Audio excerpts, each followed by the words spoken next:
Bonjour et bienvenue sur En tête à tête, à cœur ouvert, le podcast qui met en lumière des sensibilités d'horizons divers et variés avec des parcours que je trouve très inspirants. Nous aborderons avec mes invités les challenges auxquels elles, ils ont dû faire face, les stratégies, les clés, l'impulsion qui leur ont permis de traverser ces périodes avec brio et panache et ainsi d'en révéler leur potentiel.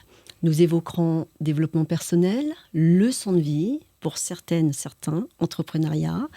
Et petit bonus, mes invités nous dévoileront leur conception, leur définition de la réussite. Alors, préparez-vous à passer un moment savoureux en notre compagnie.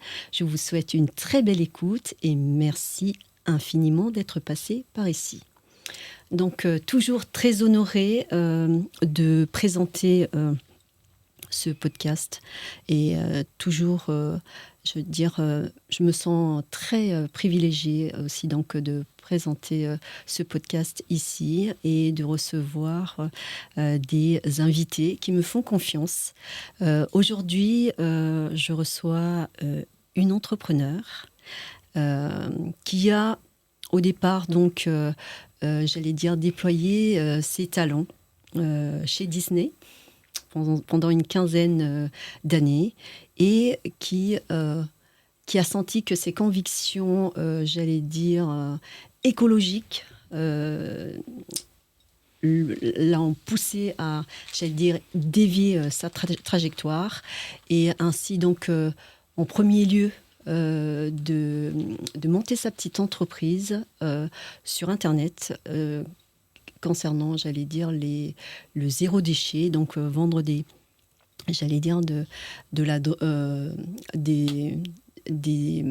produits donc via Internet. Et à la suite de ça, j'allais dire, une rencontre décisive avec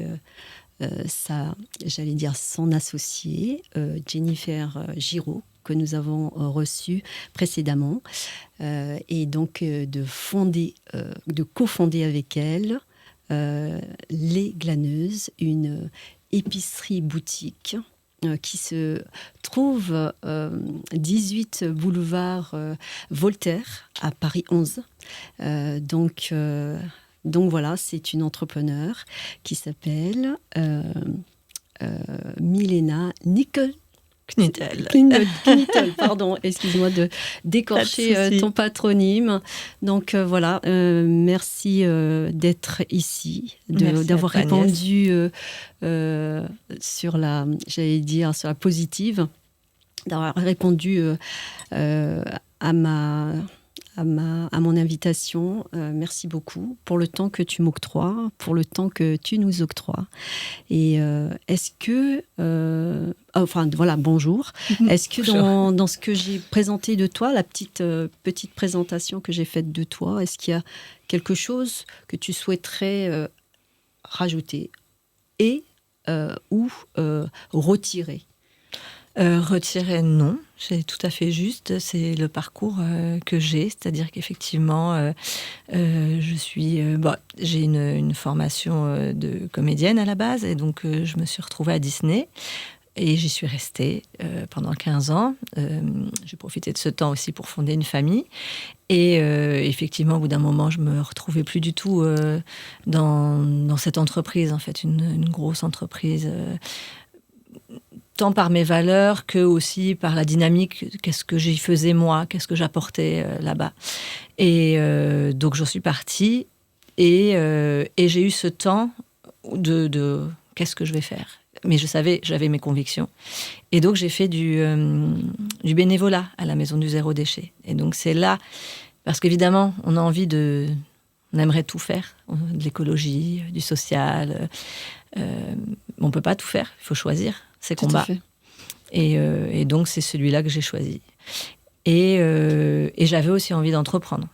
Au-delà même de l'écologie, de toute façon, je savais que je voulais être à mon compte et que je voulais créer quelque chose. Donc voilà, donc ce que tu dis est assez juste sur mon parcours.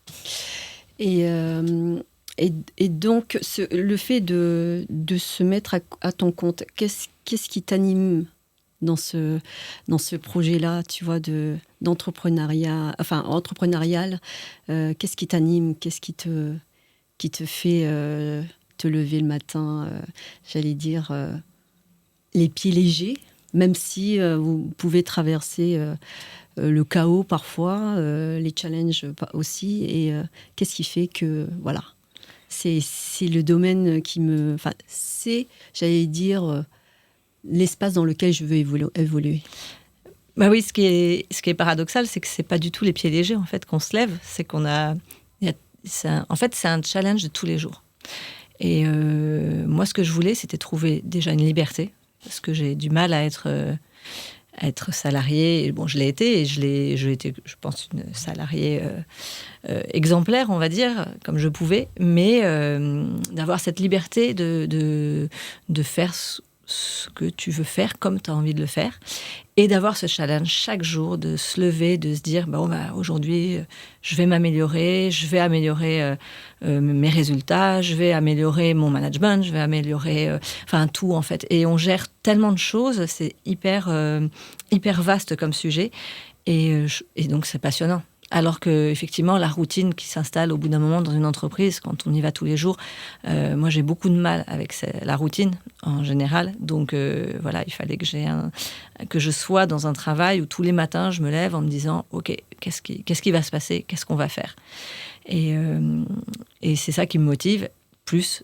toutes les valeurs qu'on porte évidemment.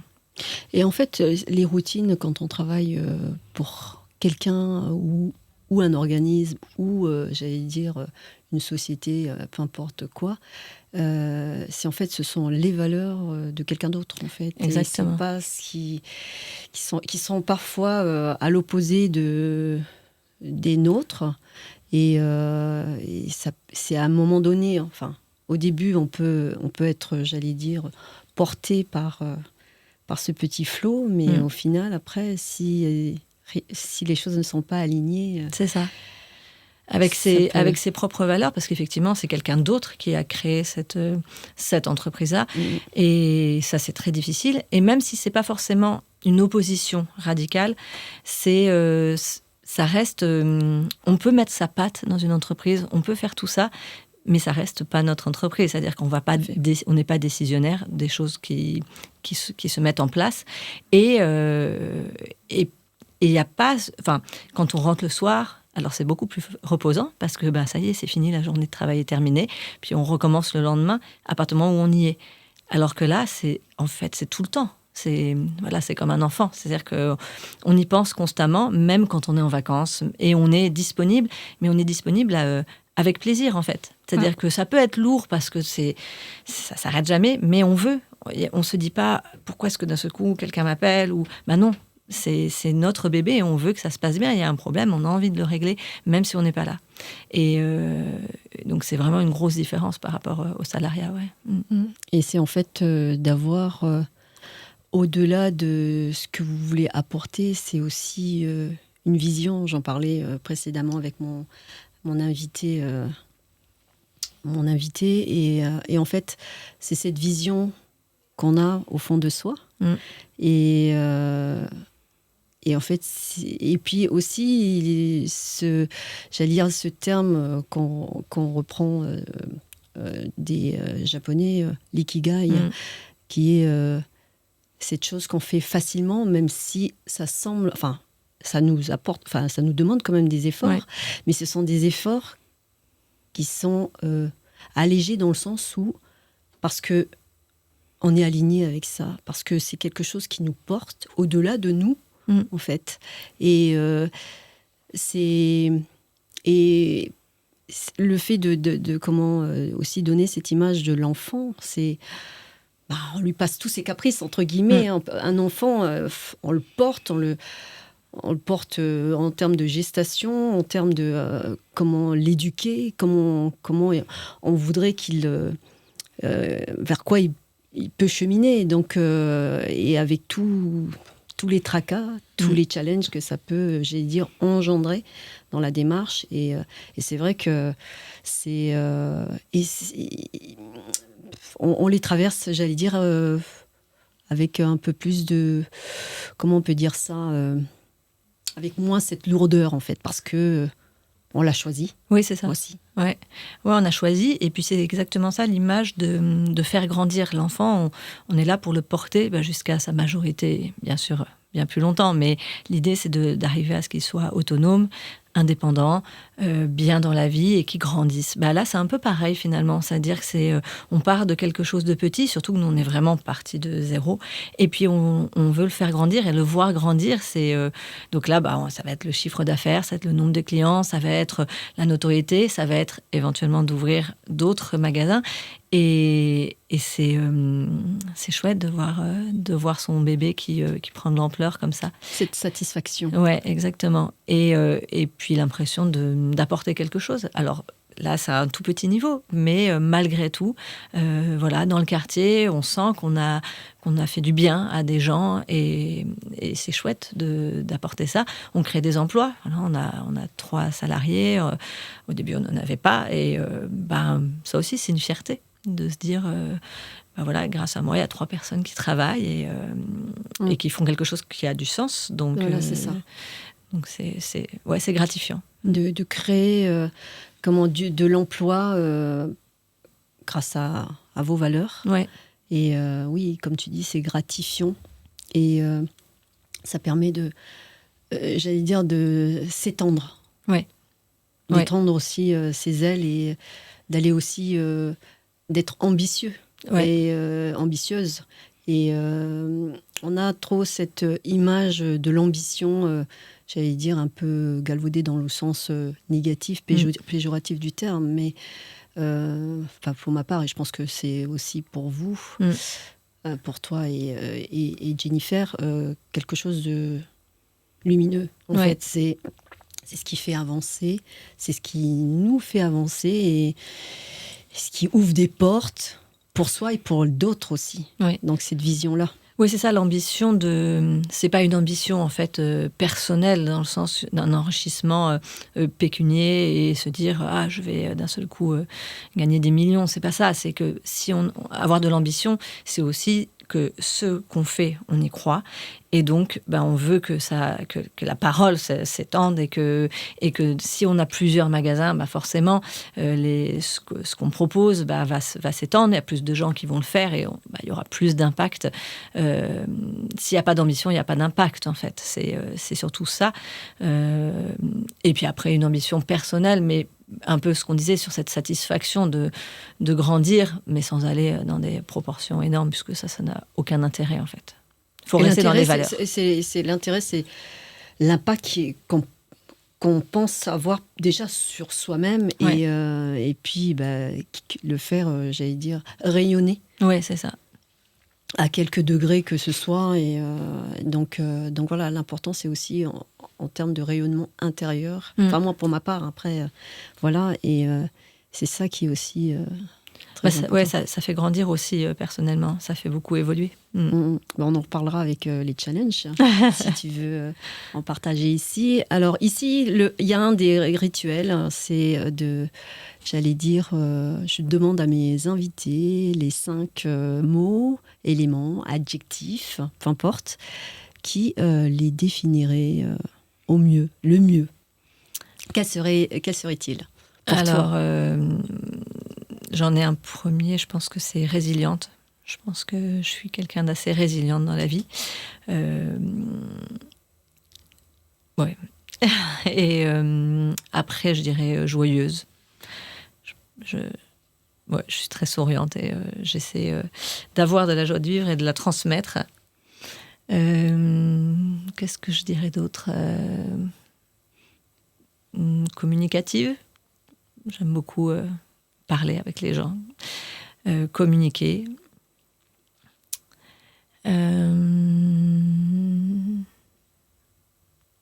Après, un autre adjectif, parce que je trouve pas l'adjectif. Qui serait pour définir quoi? Un manque de confiance dans le côté. Je suis quand même quelqu'un qui doute beaucoup, et j'avance justement sur ça. Je travaille là-dessus. Et énergique, je dirais. comme autre objectif. D'accord. Ouais, j'ai beaucoup d'énergie. Et la résilience, c'est comment, au travers de ce que tu as traversé. Oui, c'est ça. Toutes les épreuves de la vie, j'essaie d'avancer, de rebondir. Et ça marche aussi au quotidien dans une entreprise, finalement. Tout à fait. Parce qu'on a tout le temps plein de choses qui ne vont pas. Des petits grains de sable. Ouais, exactement. Et puis on souffle un bon coup, et puis on avance, et on voit le positif, et puis et on s'adapte, on corrige ce qu'il faut. Donc oui, je pense que j'ai cette grande capacité. Ouais, et c'est important.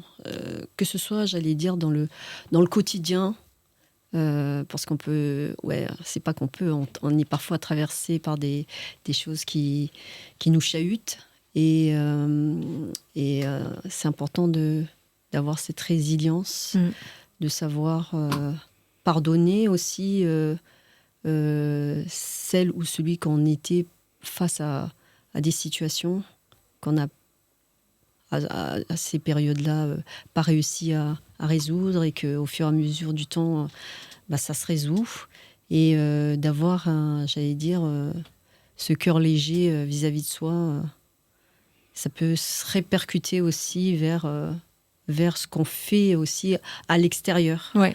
Donc, c'est... Oui, moi, je trouve qu'en tout cas, quand on est chef d'entreprise, c'est... je pense que c'est une qualité pour garder son calme, en fait, tout simplement. Oui. Sinon, on peut vite vouloir baisser les bras. Abandonner. Parce que des épreuves, on en a au quotidien, en fait. Donc, et nous, c'est tout petit, donc j'imagine que plus on grandit et plus on en a. Donc, quand on veut être chef d'entreprise, je pense que ça fait partie des choses qui sont bien à voir. Bon, après, il y a d'autres qualités, d'autres choses que j'ai moins, mais... Mais c'est aussi important de savoir nos manquements pour, si on a envie d'évoluer vers les acquérir, acquérir ce qui nous manque. Voilà, il y a des différentes méthodes pour y parvenir. Donc, d'avoir cette, j'allais dire, cette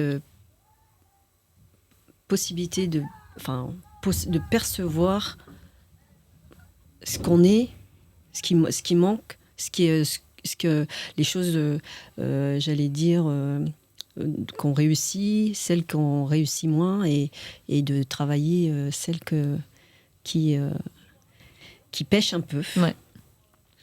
Ouais, tout à fait. Donc, est-ce que ici tu aurais envie ou j'allais dire, de partager des moments de vie qui t'ont challengé, que ce soit perso ou pro, et dont tu as tiré des clés pour te permettre d'avancer sereinement, ou d'avancer, j'allais dire, avec un peu plus de clarté dans la vie, en fait. Alors, en pro, ça va être cette création d'entreprise. C'est celle qui a été la plus... Parce que donc avant, j'avais créé effectivement une petite. Donc déjà, ça m'a challengée.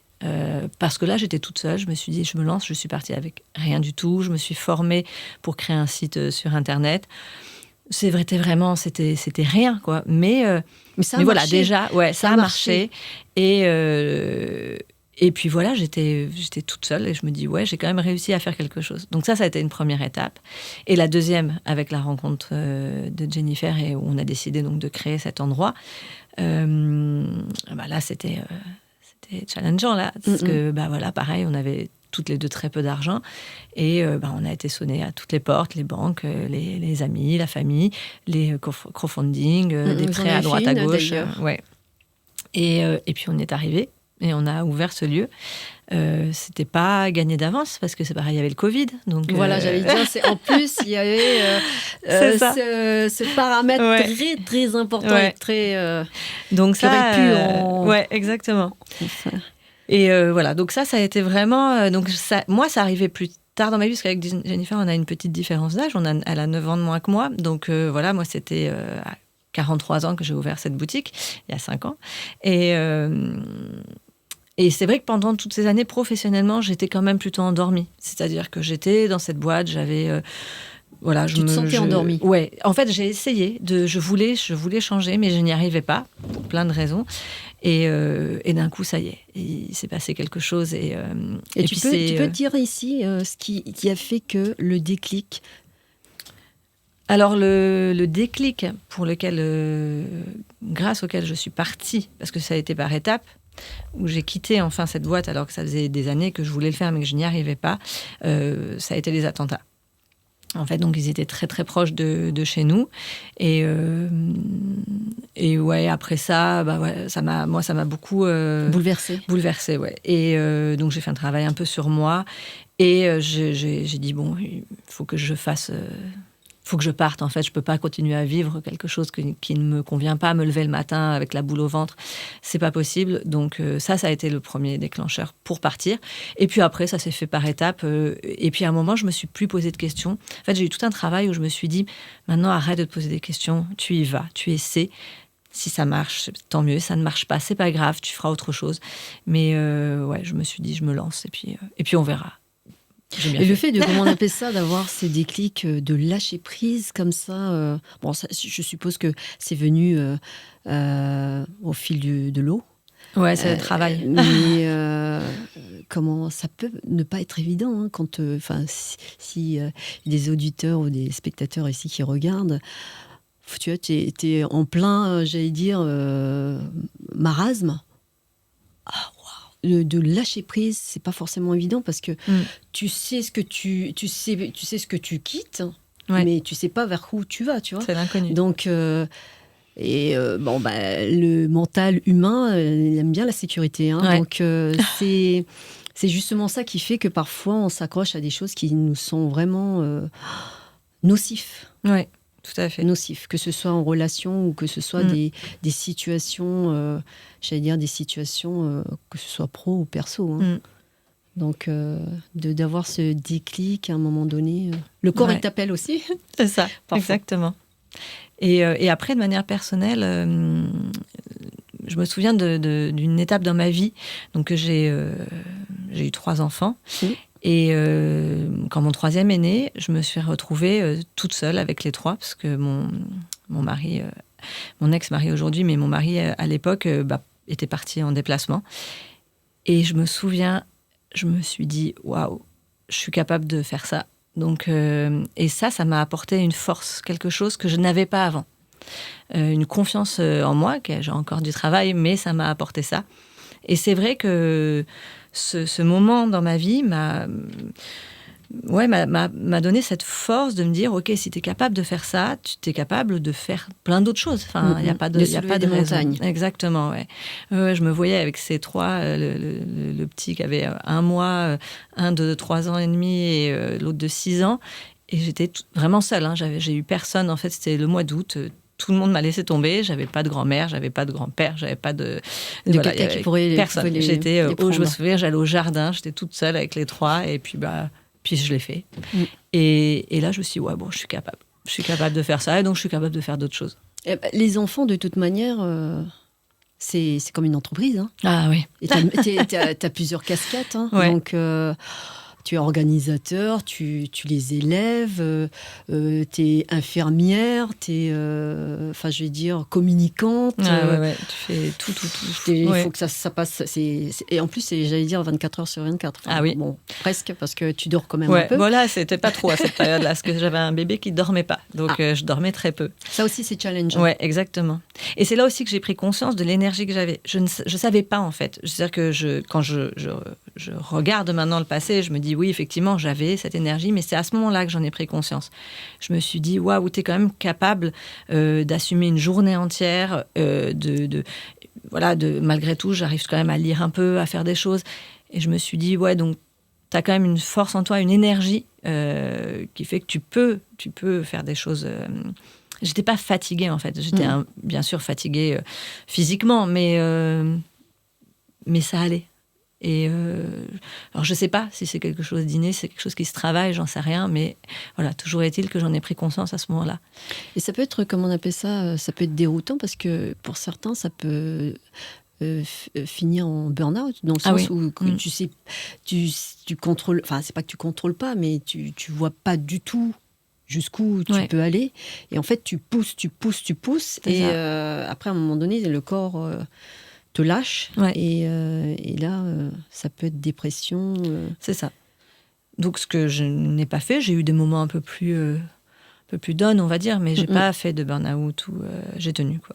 Donc, et encore une fois, je pense que créer une entreprise, il faut avoir de l'énergie. Ça, c'est... je pense que c'est ce que je dirais à n'importe quel... le conseil que je donnerais à n'importe quelle personne qui veut se lancer. C'est ce que j'allais te demander. Pour ce qui est... Quel serait... Moi, j'allais dire 2-3 conseils. Celui-là, ça, c'est sûr. C'est-à-dire que chacun a l'énergie qu'il a, et c'est une énergie vitale qu'on a en soi, et elle peut être beaucoup plus calme, beaucoup plus posée, mais ça fonctionne pas à ce moment-là. Parce que c'est pas du H24 quand même, mais on n'en est pas loin à certains moments. Et ça, c'est quelque chose qu'on a très fort en commun d'ailleurs avec Jennifer. On a cette énergie l'une et l'autre d'être capable de gérer nos vies privées, notre entreprise, et puis tout ce qui est à côté, que la vie nous amène de bien ou de mauvais. Quand on l'a pas, on est trop vite submergé et puis on n'y arrive pas, on se noie, quoi, en fait. Donc ça, déjà, c'est une première chose. Il faut avoir beaucoup d'énergie. Et après, c'est ça, faut croire en ce qu'on fait. Si on n'y croit qu'à moitié, c'est pareil, on va pas... Ça se sent de toute manière. Il y a trop d'épreuves. Et puis, ça se sent aussi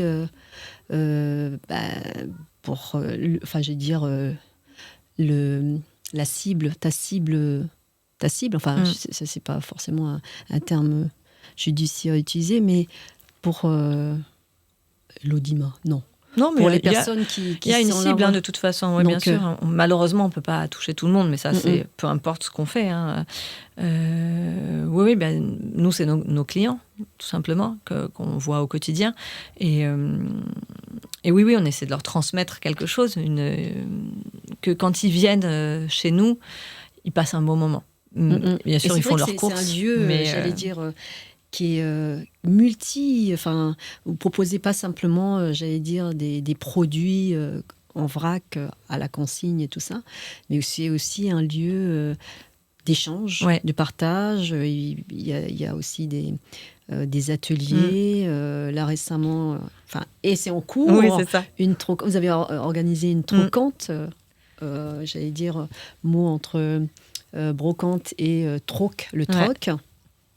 Donc, vous organisez des mini événements, et puis vous louez aussi des objets, des choses comme ça. Donc, c'est assez varié, votre proposition de... Oui, c'est ça. C'est un magasin, mais c'est aussi ce qu'on appelle... Enfin, nous, on trouve que c'est un lieu de vie, en fait. Les gens viennent... on a quelqu'un qui va passer, qui dit « Ah, j'ai loué un escabeau ». Voilà, ça n'a aucun sens. Dans un magasin comme ça, il dit « Ah oui, il y a l'escabeau qui est là ». Donc, on loue à des petits prix, parce que l'idée, c'est que, on fait payer le service, mais c'est l'idée que ça circule, que les gens n'aient pas besoin d'acheter des objets dont ils vont te servir une fois ou deux fois. Et pour lesquels ils vont encombrer leur lieu de vie. Sachant qu'à Paris, on n'a pas beaucoup de place. Donc là, par exemple, ça va arriver la période de la raclette, et on loue l'appareil, mais c'est toute la journée. Le téléphone sonne, il me faut un appareil à raclette, je veux louer un appareil à raclette. On ne pensait pas du tout que ça allait prendre cette forme-là. Les 2 premières années, ça n'a pas spécialement pris. On a loué quelques objets, une fois ou deux. Là, maintenant, c'est tous les jours, on loue quelque chose. Et donc, on réfléchit d'ailleurs à agrandir un petit peu la proposition, parce que ça a l'air de plaire. Alors, pareil, en termes de chiffre d'affaires, c'est pas du tout intéressant. Et ça peut prendre du temps aussi. Oui, et puis c'est pas le but. Le but, en termes de business, c'est notre magasin. Là, l'idée, c'est vraiment... ça fait un petit complément, mais de rendre un service. Et puis, ça nous fait nous connaître. C'est-à-dire qu'il y a les gens qui viennent, c'est pas des gens du quartier. Donc, c'est... ils découvrent le magasin. Et puis, ce que ça donnera, on n'en sait rien, mais ça fait toujours du flux qui rentre. Après, on va avoir les voisins qui vont nous laisser les clés. Les voisins qui vont nous laisser... oui, c'est ça, exactement. Qui passent, qui disent « Je peux vous laisser mon sac, je reviens dans 1 heure. » c'est vraiment... Et nous, c'est ce qu'on veut, que les gens soient à l'aise. C'est-à-dire que On fait de l'écologie et on fait aussi de l'écologie humaine, c'est-à-dire qu'on a besoin de ça, de se retrouver, d'avoir des endroits où on se parle parce qu'il n'y en a plus beaucoup en fait. On se rend compte que les magasins, les grandes enseignes, on ne parle pas avec les gens. Et c'est pas dans leur vision en fait. Non, pas du tout. Donc, c'est pas du tout voilà. ce qu'ils veulent. Et puis même les cafés, il n'y a plus beaucoup de troquets où les gens se parlent parce que les coffee shops, même si pourtant je suis consommatrice des coffee shops de temps en temps, mais c'est des lieux moins chaleureux. Les gens sont beaucoup sur eux-mêmes. D'ailleurs, moi, quand j'y vais, je prends un livre. Exactement. Aussi, ouais. Il y a moins ce truc du comptoir. Convivial.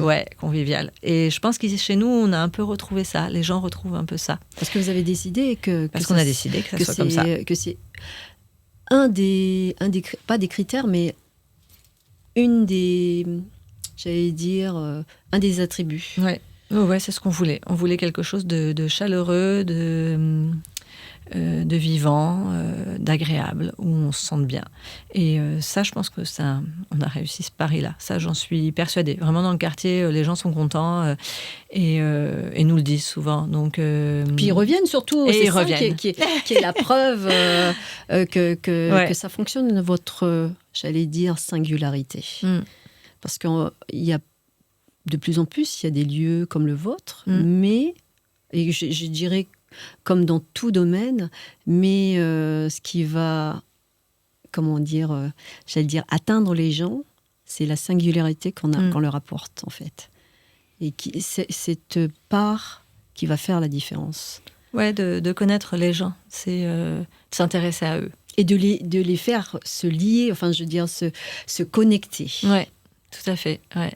Oui, c'est très drôle des fois. Il y a des moments où les gens sont dans un coin en train de discuter, ils se retrouvent, et c'est chouette. C'est un moment... puis c'est comme à la maison, en fait. C'est ça, donc, exactement ça. D'ailleurs, c'est ce qu'on leur dit, parce que donc, comme tout est en vrac, il y a quelques personnes, quelquefois, arrivent et disent comment on fait, comment on se sert. Et je leur dis, mais vous pouvez prendre les choses, les déplacer, les ouvrir, comme à la maison, en fait. Vous êtes à l'aise avec le service. Faut pas avoir peur en fait de prendre une pince, de se servir, de déplacer le bocal, de le remettre. Faut tranquille. Et je pense que les gens apprécient ça, ouais. Oui. Et puis le fait que ça se passe de manière spontanée, de manière simple. Oui, c'est ça. Ouais. Oui, il faut que ce soit simple. En fait, il faut que cette démarche, qui est quand même plus complexe que de faire des courses tout emballées, où on met tout dans son caddie et on part, on va à la caisse, ça va vite. Là, ça prend du temps. Ça prend un peu plus de temps. C'est pas très long, mais ça en prend un peu plus. Parce que, il faut le temps que les choses coulent, que les choses aillent dans un bocal, qu'on pèse le bocal. Enfin, mais c'est bien ce temps. C'est bien de ralentir. On le fait en conscience. Ouais, exactement. On fait en conscience de ce qu'on achète, en conscience des gestes qu'on fait, et on a un temps d'échange. Et puis aussi, on ralentit, parce qu'on est pareil dans une époque où on court tout le temps. Et d'ailleurs, c'est ça, les supermarchés, c'est pour aller vite, c'est pour que tout soit le plus pratique possible, sans réfléchir à ce qu'on mange. On met un peu n'importe quoi dans son caddie. D'ailleurs, si on veut réfléchir, quand on va dans des grands rayons de supermarché, alors là, c'est trop. C'est-à-dire qu'il y a tellement de choses qu'on ne sait même plus quoi prendre. Et donc finalement, on prend n'importe quoi, parce qu'on n'a pas le temps de réfléchir. Et trop, parfois aussi, et puis ça se gaspille. C'est ça. Alors que nous, en fait, c'est le travail qu'on fait. Donc les gens ont confiance en nous. Ils arrivent et ils se disent, OK, moi, j'ai plus qu'à prendre ce que j'aime, ce dont j'ai envie, mais je sais que ça va être bien sourcé parce que les personnes qui ont ce magasin l'ont fait avant. Donc, je peux y aller les yeux fermés. Sourcé et en même temps, le choix, il est restreint. Bien sûr. J'allais dire de manière voulue. Puis bon, de toute manière, on parle l'espace. Puis vous ne pouvez pas aussi non plus, hein, parce que bon, c'est pas forcément l'espace, c'est le fait que et puis le fait que ça soit sourcé, donc vous allez vers les j'allais dire les producteurs, vous allez les questionner, enfin tout un travail en amont qui fait que voilà, vous allez travailler avec des personnes ou pas, donc en fonction de ce qu'ils vont proposer et la manière dont ils vont le proposer. Donc, c'est ça qui fait la différence. Et tout ce travail qu'on n'imagine pas forcément. Et donc, voilà. Et toujours aussi cette façon de faire en conscience. C'est ça. De consommer en conscience. Et c'est très important. C'est très important pour plein de raisons. Quand on parle d'alimentaire, mais ça marche aussi pour la droguerie, puisque ça touche à notre corps, c'est de ce dont on se nourrit. C'est tellement important pour notre santé et pour ce qu'on va... pour se sentir bien ou pas. Et pour la planète, c'est-à-dire que prendre tout et n'importe quoi, on sait très bien qu'on détruit l'écosystème en faisant ça. Et puis après, il y a aussi l'économie, c'est-à-dire qu'en allant consommer dans un petit magasin comme le nôtre, on fait travailler une économie réelle. C'est-à-dire que moi, j'habite dans le quartier, Jennifer habite dans le quartier, nos salariés sont pas très loin. Et ben en fait, tout est réel. Moi, après, je vais aller redépenser dans d'autres magasins du quartier. Et alors que quand on va dans une grande surface, on ne sait pas où va notre argent. Finalement, on sait qu'il y a des salaires, évidemment, heureusement. Mais après, à qui est-ce qu'on nourrit ? Des actionnaires ? Est-ce qu'ils en ont besoin ou pas ? Peut-être, je ne sais pas. Mais en tout cas, là, c'est concret. C'est de l'économie réelle, à petite échelle. Et je pense que c'est important. Et on devrait tous le faire. C'est-à-dire qu'il n'y a rien de plus politique qu'un acte d'achat, en fait. Tout à fait, c'est ce que je dis toujours. Mais parenthèse, ici, il n'y a pas de jugement. On a tous notre rythme. Complètement. Et moi perso, je suis comment on appelle ça, j'adhère à cette manière de consommer en conscience, parce que pour moi, ce qui est important, c'est ce que je mets dans mon corps, ce que j'écoute, ce que je vois et tout ça, même si j'ai encore du travail à faire dans tous ces domaines-là. Mais j'ai pris conscience que déjà depuis quelques années que ce que je consomme, c'est très important. Parce que mon corps, c'est celui qui va me porter jusqu'à ma destination finale. Et donc, qui se porte au plus de sa forme, au c'est mieux. Important. Quoi. Donc voilà. Mais ici, pas de jugement. Parce que moi, personnellement aussi, je consomme aussi dans les grandes surfaces. Mais parfois, moi aussi, il y a des choses qui sont pratiques, faciles. Et puis parfois... Le soir, on n'a pas le temps. On dit, allez, toc, on y va, tchac, et voilà. Et on n'a pas les moyens. Enfin, nous, notre aussi, magasin, il est cher. On va pas se mentir. Et c'est pas par choix. C'est pas, je veux faire quelque chose de cher. C'est pas ça. C'est que, comme on fait du bio, comme on fait de l'artisanat, en fait, tout le monde a des charges. Donc, les produits qu'on achète, nous, sont chers. On est obligé de faire une marge, puisque forcément, il faut bien que nous aussi, on paie. Bien entendu. Exactement. Sinon, on n'est plus là. Oui. Et donc, c'est plus cher. Et on aimerait que tout le monde ait accès à ça. On sait que c'est pas possible. Mais le problème, c'est pas nous. Le problème, c'est un contexte, c'est un pouvoir d'achat, c'est toutes ces choses-là. Et c'est le fait qu'on nous propose aussi des produits de peu de qualité pour peu cher. Donc après, on oublie, on ne sait plus combien valent les choses. Et c'est normal, on oublie la valeur du travail. Par exemple, il y a des produits qui coûtent plus cher, que ça soit chez nous ou ailleurs, parce qu'il y a des gens qui doivent les ramasser à la main. Donc forcément, on doit payer de la main-d'œuvre. Et donc forcément, le produit, on va le payer plus cher. Quand on prend conscience de ça, on l'accepte et on le comprend. Si on n'écoute pas ça, on ne comprend pas. On dit pourquoi ce produit, ces champignons, cette asperge, je dois la payer plus cher. Tu la payes plus cher parce que quelqu'un s'est baissé, a mal au dos et l'a ramassé. Donc, c'est pas une machine, c'est pas comme les pommes, voilà, les pommiers, on sait très bien que c'est des machines qui le font. Donc, il faut avoir conscience de tout ça, de tout cet argent qui circule, parce que l'argent, ça doit circuler, ça doit pas rester bloqué, c'est fait pour ça, en fait. Ça s'appelle l'abondance. Ouais, c'est ça. Mais par contre, effectivement, je comprends complètement qu'on puisse ne pas venir chez nous, je comprends qu'on puisse ne pas être parfait, et je suis la première à pas être parfaite. Il n'y a loin pas de la là. perfection, de toute manière, Exactement. ça n'existe pas. Surtout, c'est aujourd'hui, dans notre société, c'est quasiment impossible. Enfin, voilà, on va tous acheter un plat préparé un soir parce qu'effectivement, on est épuisé, on rentre très tard du travail, et donc on se dit, qu'est-ce que je suis en train de faire ? Je vends des très bons fruits et légumes, et moi, je suis en train de faire une pizza, ça n'a aucun sens. Mais bon, voilà, moi, je rentre, il est 21h. Bon, on fait comme on peut. Et c'est pas grave, parce qu'à côté de ça, on fait plein d'autres choses bien, chacun à son niveau, chacun avec ses convictions, avec son rythme, ses contraintes. Mais l'important, je pense, c'est comment on veut agir. Enfin, je veux dire, la façon dont on agit, en fait. La différence qu'on veut faire aussi. Tu vois, c'est cette parabole du petit colibri. Exactement. Donc, même si c'est, j'allais dire, juste une petite goutte, les petites gouttes, ça fait des flaques, ça fait des lacs, ça fait des fleuves, ça fait des océans. Exactement. Moi, là où je suis de temps en temps un peu plus fâchée, je dirais, c'est les gens qui ont les moyens financiers, intellectuels, de comprendre tout ça et qui ne le font pas. Et c'est vrai que ça me fâche un peu parce que sans eux, on n'y arrivera pas en fait. Nous et tous les gens qui veulent faire bien les choses et qui font pas cet effort, même un petit effort pour dire je peux contribuer à ça et donc je vais le faire. Et puis ils le font pas toujours. Et inversement, moi je vois des gens qui viennent dans la boutique, qui n'ont pas les moyens, alors ils n'achètent pas, ils font pas toutes leurs courses là, c'est normal parce que moi, j'ai jamais gagné très bien ma vie, donc j'ai jamais pu faire ça non plus. Mais qui font cet effort pour eux et pour un écosystème. Et ça, je trouve ça formidable. Et je trouve ça. Et j'en veux pas aux gens qui n'ont pas accès à ça, en fait. C'est pas du tout de leur faute. C'est la société qui aide pas. Quand on habite dans certains endroits, en France, on n'a pas accès à tout ça. Hein. Donc c'est triste. C'est pas juste. Que ces gens-là doivent mal manger parce que soit ils ne gagnent pas bien leur vie ou parce qu'ils sont dans des endroits désertés en fait. Et puis on peut aussi étendre aussi, comme par exemple dans les cantines.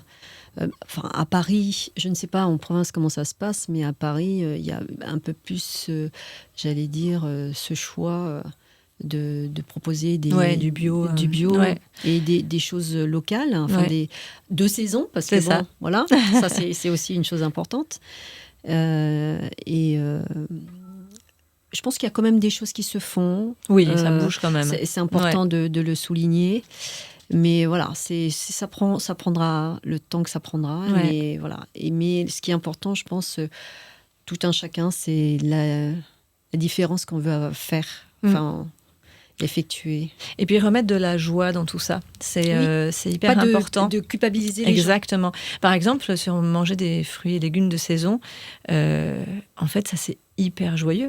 C'est-à-dire que de dire au revoir à un fruit et de se dire on le retrouvera dans 9 mois et quand on le retrouve en fait c'est exactement comme les saisons où là on n'a pas le choix, donc on le fait, on accepte, c'est l'automne, c'est l'hiver, donc soit on peut se dire tout l'hiver c'est horrible, il fait froid, ou on se dit c'est un moment où je ralentis, c'est un moment où mon corps a besoin de ça et puis je vais retrouver le printemps et j'aurai plaisir et la joie à retrouver. C'est exactement comme pour les fruits et légumes de saison. C'est tellement un plaisir quand la tomate revient, de remanger sa première tomate, quand ça fait 9 mois qu'on l'attend. Alors que si on en mange toute l'année, forcément, il y a moins de joie finalement. Donc, tout peut devenir une fête. Comme quelque chose de, j'allais dire, comment on prend, comment on appelle ça, for granted, en anglais on dit ça, de manière, j'allais dire... on est blasé. Voilà, exactement. On est blasé. C'est un peu comme quand on vit au soleil toute l'année. C'est absolument merveilleux, mais on s'habitue. Voilà, exactement. Et alors que je pense que, justement, pour parler de la joie, tout peut être une fête. C'est-à-dire que d'un seul coup, on achète sa première barquette de fraises quand c'est les premières, et on la déguste, et voilà, et on en fait un moment de joie et de fête autour de ce fruit. Et en plus, on a la meilleure version, forcément, puisque c'est celle de saison, alors que celle qu'on mange, qui vient de loin, en général, en plein hiver, n'est pas très bonne. Et tout peut être comme ça. Et donc, en fait, on se rend compte que ça peut être très joyeux d'être écolo quand on le prend sous ce prisme. Et c'est aussi, j'allais dire, l'énergie que les aliments t'apportent, en fait. Ouais. Et c'est pas, j'allais dire, un truc de spirituel ou je ne sais quoi. C'est en fait réellement l'énergie que ça apporte. Exactement, les vitamines, ce qu'on n'a pas d'ailleurs dans les fruits et légumes hors saison et qui ne sont pas bio, il n'y a plus de vitamines en fait. C'est bien connu que dans une pomme, dans une orange, qui vont dans les grandes surfaces, qui n'est pas bio, il n'y a plus rien dedans. Donc, parce en que fait, le temps qu'ils arrivent... Et tout ça, certains mûrissent en cours de route, n'auront pas vu le soleil. C'est ça. Et j'allais dire, cet apport de soleil est tellement important. est tellement important. Et donc, le corps manque de ça. Et c'est pas bon. Alors que quand on prend des bons produits, en fait, on aura tout ce qu'il faut. Tout ce dont on a besoin. Oui, tout à fait. Et donc, pour récapituler, les clés ou les astuces que tu donnerais donc à quelqu'un qui se lancerait dans l'entrepreneuriat. Donc, au départ, avoir une certaine résilience. Oui. Qu'est-ce que tu avais dit de l'énergie. De l'énergie, oui. Et que ça vienne des tripes, en fait. Que ce soit pas quelque chose de... Ouais, pourquoi pas, je ferais ça. Non, il faut que ça soit quelque chose qui nous travaille, en fait, au quotidien et dont on a vraiment envie et dont on a vraiment besoin. Et c'est comme ça qu'on a la force de surmonter toutes les épreuves qui nous attendent dans cette aventure. C'est ça. L'entrepreneuriat. Exactement. En fait, voilà, c'est ce que je ne sais pas si je l'ai mentionné là tout à l'heure, mais c'est l'ikigai en fait, ce Graal, cette activité que tu fais facilement, cette chose que tu fais facilement, pour lesquelles les gens te contactent facilement et qui te fasse vibrer. C'est ça. Ouais. Et qui va apporter aussi donc à l'extérieur une valeur. Ouais. Et puis pour laquelle tu vas te faire rétribuer, quoi. Donc c'est ça. Et qui t'apporte au quotidien aussi. C'est-à-dire que de se dire après une journée, voilà ce que ça m'a apporté. Ça m'a nourri à chaque fois. Chaque journée m'a nourri personnellement, intérieurement. Ça me fait avancer. Mais si on a ça, faut y aller en fait. Faut pas avoir peur. C'est important. On a beaucoup, je pense que les gens, et moi la première, on a peur, mais il faut pas.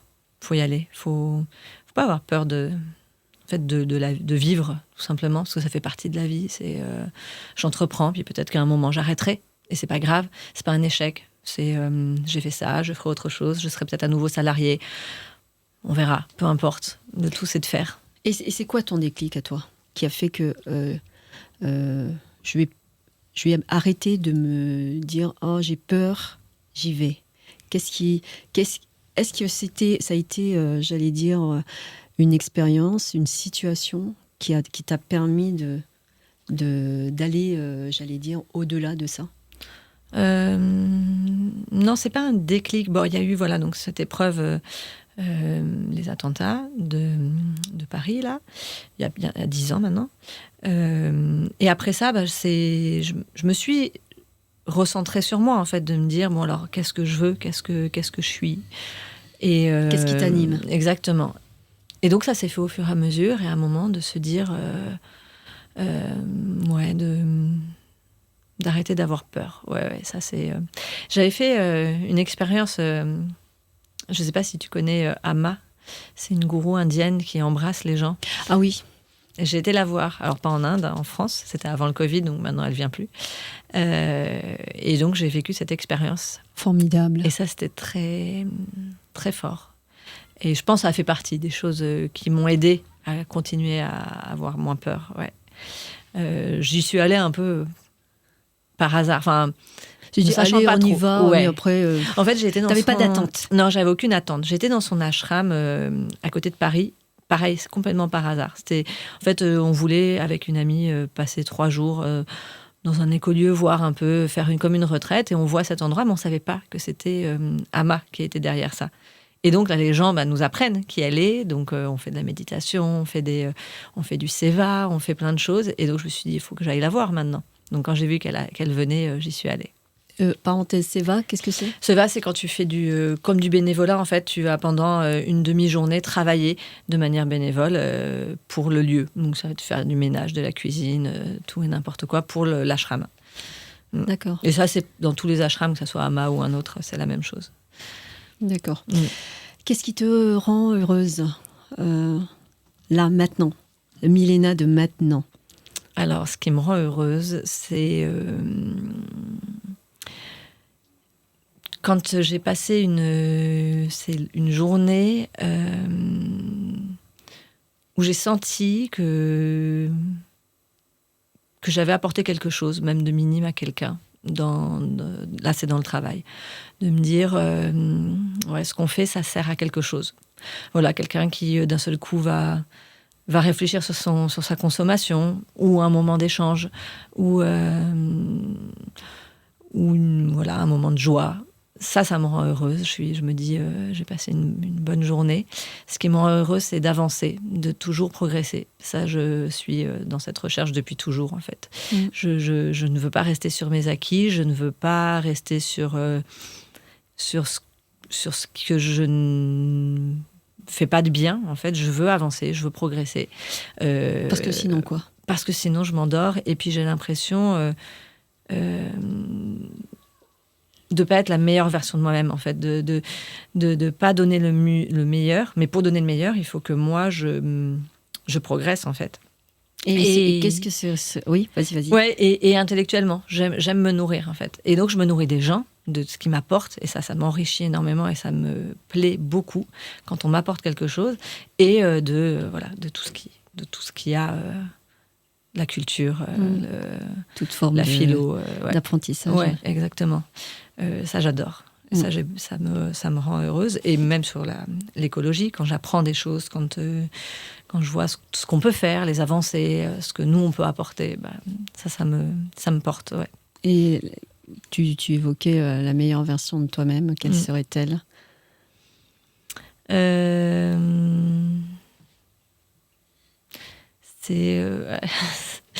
C'est compliqué. Je ne sais pas encore exactement.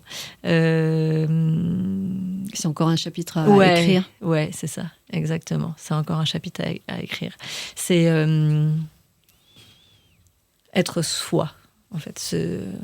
Assumer d'être soi. De se sentir encore plus libre je comprends. De ses choix et de ce qu'on veut. Je comprends. Je comprends. Et donc, si tu avais, on t'octroyait une baguette magique pour t'offrir une qualité ou une compétence que tu n'as pas encore, ou qui est en train d'être en cheminement, quelle serait-elle ? C'est ça, d'avoir bien plus confiance en moi. De m'écouter beaucoup plus et donc d'oser encore plus à tous les niveaux, au niveau pro et perso, pour assumer ce que je suis et ce en quoi je crois, et de ne pas avoir peur, encore moins peur. Oui. Voilà, ce à quoi je travaille. C'est formidable. C'est tout un, un cheminement, c'est toute une vie, quoi, en fait, de ça. Exactement, ouais. Mais il faut que ça serve à ça. Qu'est-ce qui servira ? La vie. Oui. De ne pas être passif, en fait. Et donc, quelle serait, toi, ta conception, ta définition de la réussite ? La réussite, c'est... on pense toujours à l'argent. Alors, l'argent en fait partie. C'est-à-dire que c'est avoir... Parce que moi, j'en ai beaucoup manqué à des moments. Et c'est d'être serein par rapport à l'argent. Moi, déjà, le jour où je ne suis pas encore, et le jour où je serai juste sereine, je n'ai pas besoin d'avoir un yacht, j'en ai absolument rien à faire, et j'en veux pas, et je suis contre les yachts, mais juste pouvoir se nourrir, se vêtir, se chauffer, se loger, et se faire plaisir un petit peu, et faire plaisir aux gens qu'on aime, sereinement. Déjà, ça fera partie de la réussite. Et ensuite, de se dire que j'ai apporté quelque chose, voilà, même si c'est tout petit, de pas que je suis venue pour laisser une petite trace quand même toute minime. Et ça, pour moi, ça fait partie quand même de la réussite. C'est important. Ouais. C'est la contribution quand on apporte la société à l'extérieur. À ce qu'on... Voilà, on vit tous ensemble, et de pas juste être là parmi les autres, mais de se dire, si j'apporte à 1, 2, 10 personnes, à un système, ma petite part, j'aurais réussi quelque chose. Un peu comme le colibri. Donc c'est ça, ouais. C'est formidable. Alors donc il y a un dernier rituel dans mon podcast, c'est la petite boîte à questions qui m'a été soufflée par ton associé et ami. Donc merci Jennifer. Vas-y. Ou pas, attends, ça va dépendre. Donc tu vas, comment dire, je tire un papier. Vas-y. Une petite question. Alors, j'espère que c'est pas écrit trop petit. Qu'est-ce que tu aimerais laisser en héritage ? Ah ben voilà, on revient un peu à la même question. Parce que j'aimerais laisser, c'est... Que ce soit pour, j'allais dire, ta famille, tes enfants, ou même au plus large. Ça peut être plus large. Bah, c'est de l'amour. Hein. De l'amour, c'est-à-dire qu'on... Mais c'est déjà fait, ça, j'imagine. Oui, c'est fait, mais que... Enfin, je crois. Pour tes enfants, je veux dire. Je pense, j'espère. De se dire... elle m'a apporté quelque chose. À un moment donné, dans ma vie, cette personne m'a apporté un peu de lumière. J'aimerais bien laisser ça en héritage. Ouais. Est-ce que tu t'apportes déjà pour toi, cette lumière ? J'essaie. Parce que avant de prodiguer, quelle qu'elle soit la chose qu'on veut prodiguer à l'extérieur, je pense que c'est important, et c'est plus que judicieux de se l'apporter à soi. Ouais. Donc, et ça aussi, ça peut être un cheminement. Complètement. Ça peut être un cheminement qui peut être long. Après, c'est en fonction des rythmes de chacun. Hein. Bien sûr. Donc, des expériences de vie. Tout à fait. Et est-ce que tu aurais envie de, j'allais dire, clôturer en rajoutant quelque chose là, que ce soit perso ou pro, de ce qui t'a animé ces derniers temps ? Est-ce que tu as envie de partager ? C'est un peu ce pourquoi on est là, c'est toutes ces rencontres, tu vois. Notre rencontre, par exemple, comme d'autres dans cette aventure, qui était une aventure purement entrepreneuriale, dans le sens où on ouvre un magasin, tout ce qu'il y a de plus lambda. Pas lambda, c'est ça, avec sa singularité. Exactement. Mais ça reste un magasin. Et puis en fait, ça a été, et c'est toujours, tous les jours, tellement riche de rencontres. Et ça, je ne pensais pas à ce point-là. Et ça, c'est formidable. Et ça, je veux que ça dure. Je veux que ça dure, toutes ces rencontres qui deviennent amicales ou qui restent pro, mais qui sont quand même très enrichissantes. Et ça me porte beaucoup, ça m'aide beaucoup. J'aime rencontrer les gens. C'est vraiment quelque chose que j'aime beaucoup. Et me nourrir de l'expérience, de voir. Ça ouvre des horizons aussi. De se dire, bien sûr que cette personne a cette vie, cette vision, donc qu'est-ce que tu en as attiré ? Exactement. Qu'est-ce que j'en ai attiré, ou qu'est-ce que ça ne m'intéresse pas. Et ça permet aussi, toi, de savoir qui tu es, ce que tu veux vraiment. De faire un peu le tri, c'est un peu comme, j'allais dire, comme dans une machine à laver ou dans une essoreuse. Ouais. Tu vois, tu mets les trucs, ou même, j'allais dire, non, après, la salade niçoise, il faut manger tout, mais bon. Le truc, c'est de mettre dans une essoreuse, et puis voilà, c'est d'en retirer ce que tu veux, ou de garder, de jeter ce que tu veux aussi, hein, ce qui t'apporte moins. C'est ça. Donc, exactement. Et c'est vrai que je ne pensais pas que ce projet entrepreneurial m'apporterait autant personnellement, en fait. Et on ne peut pas être impacté. Non, bien sûr. C'est pas possible. Mais je pensais que ce serait quelque chose de moins fort, en fait, humainement. Et finalement, ça l'est très. Et donc ça, c'est super. Et en plus, vous avez envie de vous agrandir avec un autre lieu. Oui, exactement. Parce que c'est ça, on va évangéliser le monde en plaisantant, mais oui, pour avoir un impact plus fort, il faut qu'on ouvre, il faut pas que... Enfin là, il y a un débat qui vient d'arriver justement sur Chine, là, sur les vêtements. C'est exactement pareil. C'est-à-dire à qui on laisse la place. Et donc, il faut que nous, on la prenne parce qu'on sait qu'on fait... Enfin, on pense en tout cas aller dans le bon chemin. Et il faut pas que ça soit qu'on nivelle par le bas, en fait. C'est pas bon pour la planète et pour les gens. Donc, oui, bien sûr. Donc, le seul moyen, c'est ça, c'est qu'on en ait d'autres. Si on reste dans notre petit prisme, qui est déjà très bien et qui est déjà très intéressant, on apportera moins que si on s'agrandit. Et puis, de manière complètement personnelle, on a envie d'un nouveau challenge. Parce que sinon, on s'ennuie. Ouais, non, c'est ça. Et puis c'est surtout aussi apporter votre contribution pour les autres. Exactement. Et toujours aussi, ça dépend, c'est toujours cette différence qu'on va apporter au monde, mais comment tu vas l'apporter aussi. C'est ça. C'est ça qui est important. Ouais. Donc, ça, c'est une comment on appelle ça, j'allais dire, une expression d'une primate, une spécialiste des primates, là, qui est décédée récemment. Comment elle s'appelle ? Jane Goodall. Voilà, c'est ça, qui disait ça. En fait, c'est important d'apporter sa différence au monde, mais c'est comment vous décidez d'apporter cette différence. Exactement. Donc, elle peut être de tout genre. C'est ça. Il n'y a pas de... Donc, mais voilà. Donc, voilà. Et ce qui est important, c'est de savoir qui on est.